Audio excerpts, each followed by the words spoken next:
Podemos ha contratado como asesor al economista francés Thomas Piketty, famoso internacionalmente por sus estudios sobre la desigualdad y muy en particular por la publicación en 2014 de un auténtico bestseller a escala mundial llamado Capital en el siglo XXI. La tesis básica de Capital en el siglo XXI es que el capitalismo lleva en su ADN la generación de desigualdades debido a que la rentabilidad del capital tiende a situarse por encima del crecimiento del conjunto de la economía. Esto provoca, por tanto, que las rentas del capital aumenten a mayor ritmo que el resto de rentas de la economía, generándose, por tanto, dinastías de personas que cada vez son más ricas simplemente por el hecho de tener capital.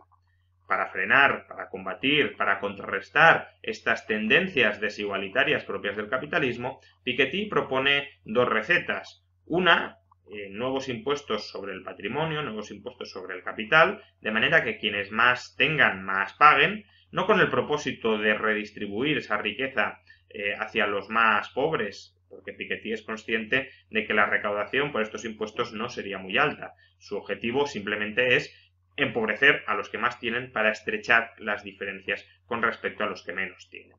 La otra receta que propone Piketty, que no se deriva exactamente del marco teórico que expone en su libro, porque como hemos visto su marco teórico se centra en estudiar cómo el capital genera desigualdad, pero la otra receta que propone Piketty es incrementar muy sustancialmente los tipos marginales máximos sobre las rentas del trabajo, no del capital, sino del trabajo. De manera que aquellas personas que más ganen por su trabajo, por ejemplo los superdirectivos u otros profesionales liberales, paguen muchos más impuestos sobre la renta. Piketty llega a proponer tipos marginales sobre la renta, sobre las rentas más altas, de hasta el 90%.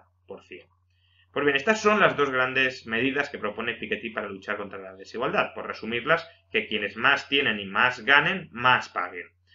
No se trata aquí de criticar en este vídeo las propuestas y el marco teórico de Piketty, eso ya lo hemos hecho en otras ocasiones por extenso, sino que lo que queremos hacer en este momento, lo que queremos analizar ahora mismo, es lo siguiente.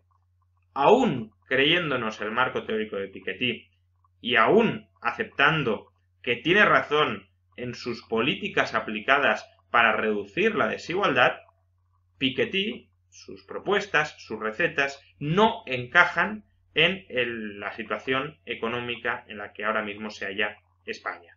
¿Y por qué no encajan? Pues básicamente porque el problema de la desigualdad que tiene España, si empezamos por la desigualdad en los ingresos, desigualdad en la renta, no es una desigualdad que derive de que los trabajadores más pobres cada vez cobren menos y de que los trabajadores más acaudalados cada vez cobren más. Aquí podemos estudiar cuánto ha aumentado la desigualdad sobre las rentas del trabajo a lo largo de la crisis económica, medida a través del índice Gini. Vemos que España, como se suele decir, es el país de toda la OCDE donde más ha aumentado la desigualdad en las rentas del trabajo durante la crisis. Ahora bien, el motivo esencial por el que ha aumentado la desigualdad en España es por lo que se llama efecto sobre el empleo, es decir, porque ha aumentado el desempleo. La motivación, la causa del efecto salarial sobre la desigualdad, es decir, el aumento de la desigualdad derivado del aumento, del incremento de la brecha salarial entre los trabajadores mejor pagados y menor pagados, solo contribuye en un 20% al aumento de la desigualdad. O en otras palabras, el aumento de la desigualdad en las rentas del trabajo deriva en un 80% de la destrucción de empleo durante la crisis económica. Por tanto, la receta de Piketty, consistente en aumentar los impuestos sobre las rentas salariales más altas, no sirve para paliar la desigualdad en España. La desigualdad de las rentas en España se palía no con más impuestos, sino creando más empleo. Y ese tipo de políticas dirigidas a crear empleo, consistentes por tanto en liberalizar el mercado de trabajo, son las que puede necesitar España para reducir la desigualdad sobre el empleo. No, desde luego, gravar las rentas más altas, porque eso no soluciona, sino que en muchos casos empeorará el problema del desempleo.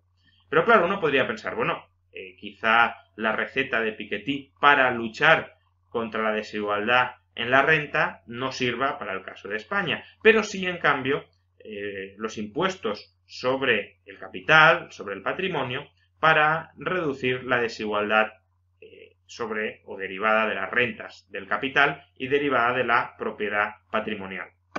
Pues bien, la OCDE también constata que España, no solo la OCDE, sino muchos otros estudios internacionales, constata que España es uno de los países del mundo con menor desigualdad de la riqueza. Aquí tenemos a España y aquí tenemos la media de la OCDE. De entrada podemos observar muy fácilmente que la propiedad del capital está mucho menos concentrada en España que en la media de la OCDE.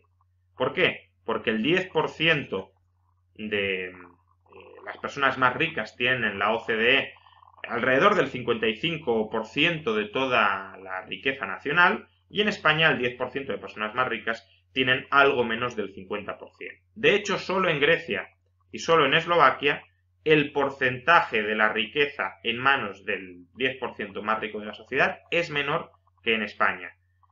Y es, en cambio, mayor en países que nos parecen tan igualitarios como, por ejemplo, Finlandia, Bélgica, Noruega o Alemania.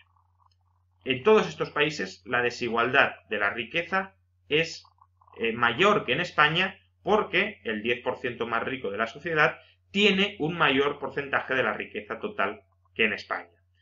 Y al revés, el 60% más pobre de la sociedad tiene en España mayor porcentaje de la riqueza que en todos estos países. Es decir, los ricos tienen menos que en otros países de nuestro entorno y los pobres tienen más. ¿A qué se debe esto? Pues básicamente a que en España la propiedad inmobiliaria está muy extendida y por tanto eso es un factor nivelador, un factor igualador de la distribución de la riqueza.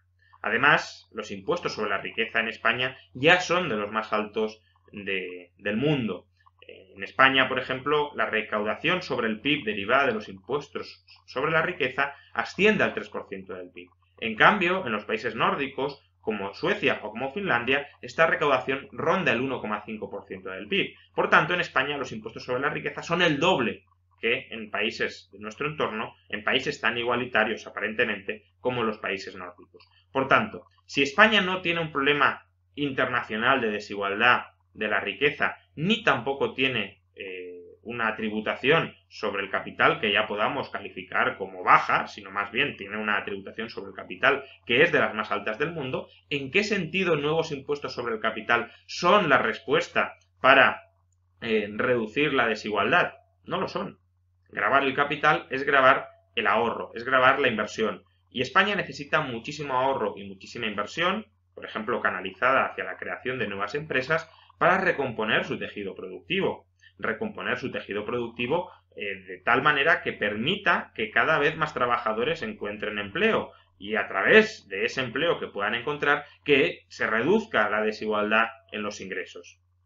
Por tanto, la receta de Piketty de cargar fiscalmente las tintas sobre el capital no solo incrementaría la desigualdad en las rentas en la medida en que reduciría el potencial de creación de empleo de la economía española, sino que además estaría tratando de solventar un problema que en España no es un problema, que es la acumulación de riqueza.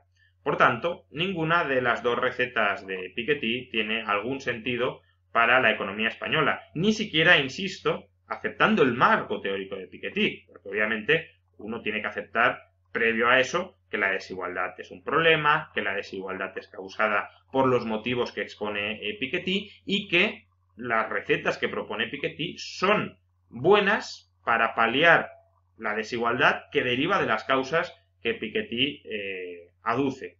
Si ninguna de estas tres premisas es aceptada, y creo que todas ellas son criticables, ni siquiera el marco teórico de Piketty cobraría sentido. Pero es que incluso comprando todo ese marco teórico, Piketty no encaja en la problemática concreta de la economía española. Y por tanto su fichaje por parte de Podemos es más bien un espejismo, es puro humo propagandístico que no se dirige a solucionar los problemas reales de los españoles, sino que se dirige como prácticamente lo que hacen todos los partidos políticos, tanto los de la casta como los de la neocasta, se dirigen a acceder y mantener el poder. Se trata, por tanto, de persuadir, de engañar a la gente para que les vote, aun cuando no estén ofreciendo en absoluto ninguna solución para los problemas reales de los españoles.